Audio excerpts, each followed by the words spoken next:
Welcome everyone, my name is Brendan Snyder. Thank you for joining me. Today we're going to take a look at Pearl Jam's second and third album, Versus being the second and Vitalogy being the third album, and the Super Deluxe edition that came out as a box set here for their right around their 20th anniversary. You can see there on the spine, it was the 93 to 95 period of the band. You've got the Versus on one side, you've got Vitalogy on the other side. The reason for the pairing on these is that the Versus album, which was recorded and released in 1993, but during the tour of that was the recording of the Vitalogy done at sound checks and things like that. So they pair that together as a 2-year period, the same way they did the 90 to 92 period for the 10 box set, which I have a separate review for that deluxe edition box set on my channel if you want to check that out. But just real quick catch-up history on the band.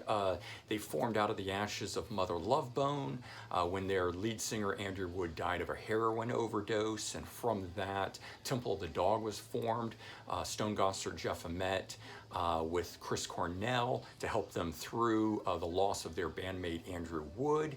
And from that, Pearl Jam then grew out of, and their debut album 10 was released in 1991 and became a true defining element of the grunge movement and everything, and ultimately going on to sell 13 million copies in the US alone.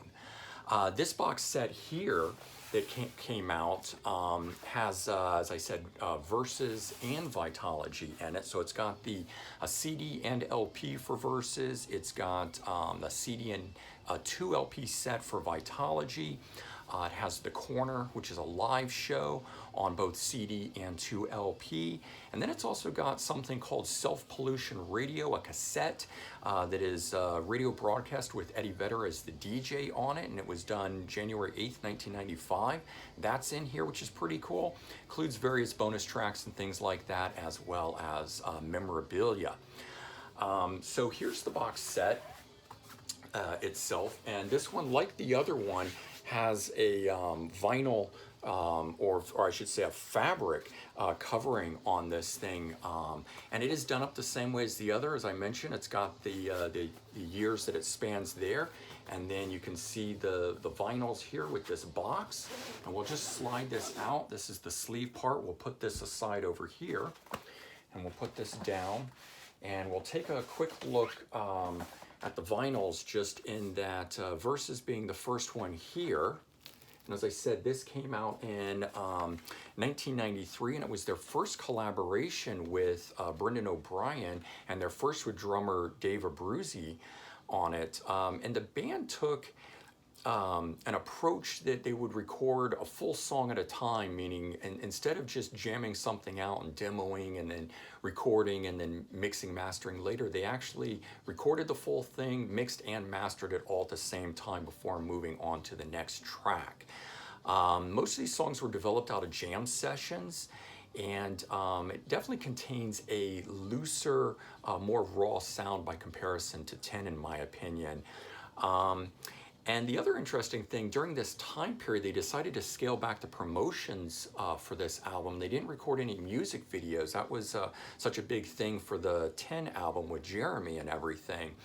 At the time of its release, it sold the most albums in a single week and held that record for 5 years, ultimately going on to sell 7 million copies. Really good vinyls, thick cut vinyls and everything. No paper sleeve in terms of on the record, but it does have this insert inside with the vinyls. And then the other album here, Vitalogy, this one is actually a double vinyl. The original one was not a double vinyl.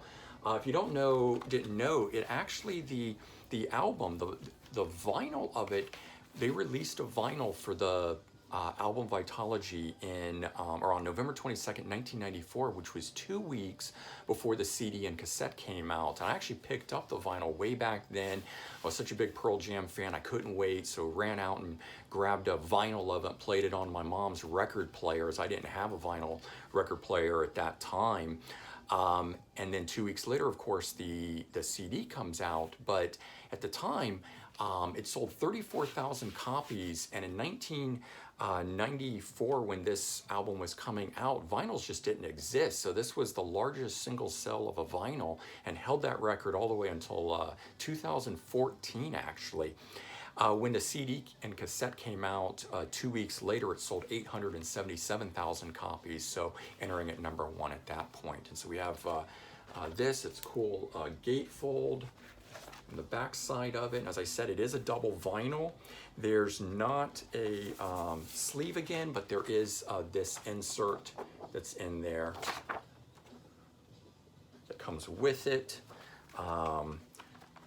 That's in the first one. And then it does have this book that comes with it. And it's got the cool lyrics done up as this style Vitalogy kind of medical guide stuff in here, which is pretty cool. And so, as I said, the album was actually recorded during sound checks or jammed out during sound checks and recorded on days off. And the producer, Brendan O'Brien, was there again on this, but he was actually has said in interviews that the tensions were pretty high and things were strained during this recording, probably just all the touring and popularity and everything that had come with this. But the music is definitely more diverse and more experimental on this one than on other ones. And ultimately the album has gone on to sell 5 million copies. And then the other vinyl that's in this is called The Corner, and it's a cool gatefold in here as well, and it is a double vinyl. And then this one does not actually have any inserts in it, so just what you're seeing here on the interior of it. All right, and then we're down to the CD portion and the memorabilia part of this, which is in the box. And when you open it up here, it has the this envelope in the front, like the other 10 Deluxe edition. And then it's got one of these replica composition notebooks, which we'll take a look at. And then you can see the CDs that are here and the cassette that's down here, and I'll pull those out in just a moment. We'll take a quick look through the composition notebook.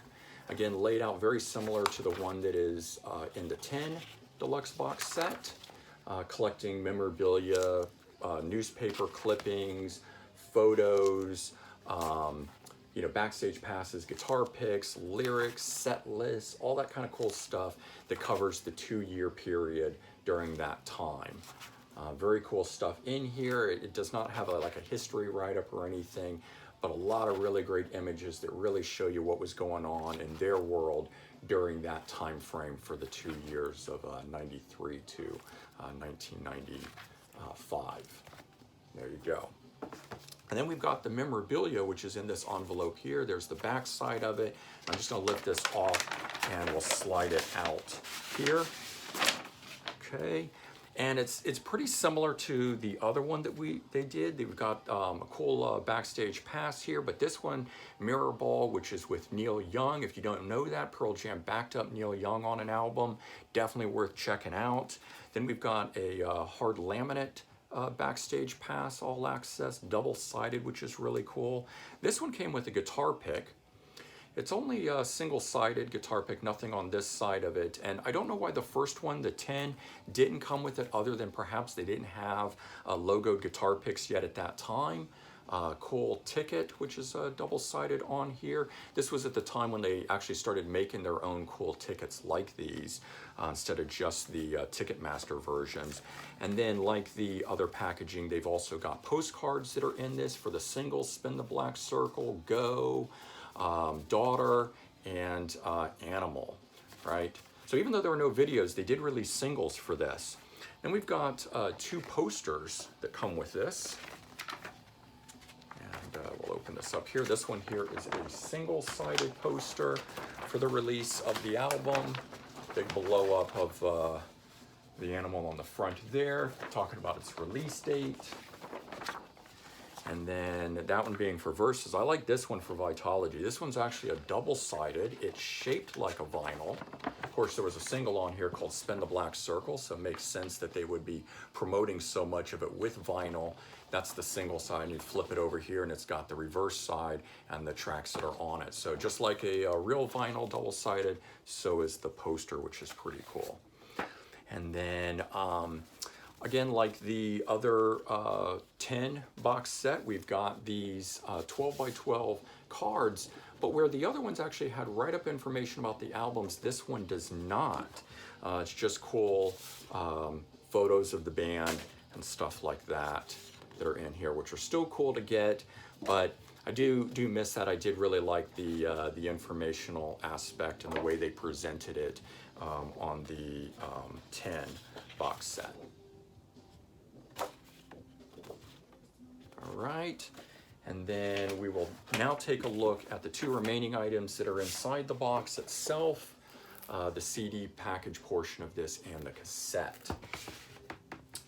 So the CDs, again, are done in a replica of the larger style box, and it does have the Vitalogy on one side, and then it's got the albums themselves versus Vitalogy, and the corner, the live show. So you do get that live show on CD this time, whereas in the 10 box set, the vinyl recording, live recording that's in there only came as the vinyl. And then the final item in here is this cassette, which I've actually never taken out of the plastic. I chose to leave mine in. It's called Self-Pollution Radio, and it was the show that Eddie Vedder did, and the write-up of the cassette that he made on all of that. He chose to, or was asked to host a radio show. It was actually 4.5 hours long. This is a portion of it here, but it's pretty cool, and you should definitely check it out. It's online. You can download a version of it if you don't want to open your cassette like me. All right, I hope you enjoyed this, and if you did, please remember to comment, like, and subscribe. Let me know your thoughts, and I hope everyone has a great day. Take care, and bye-bye.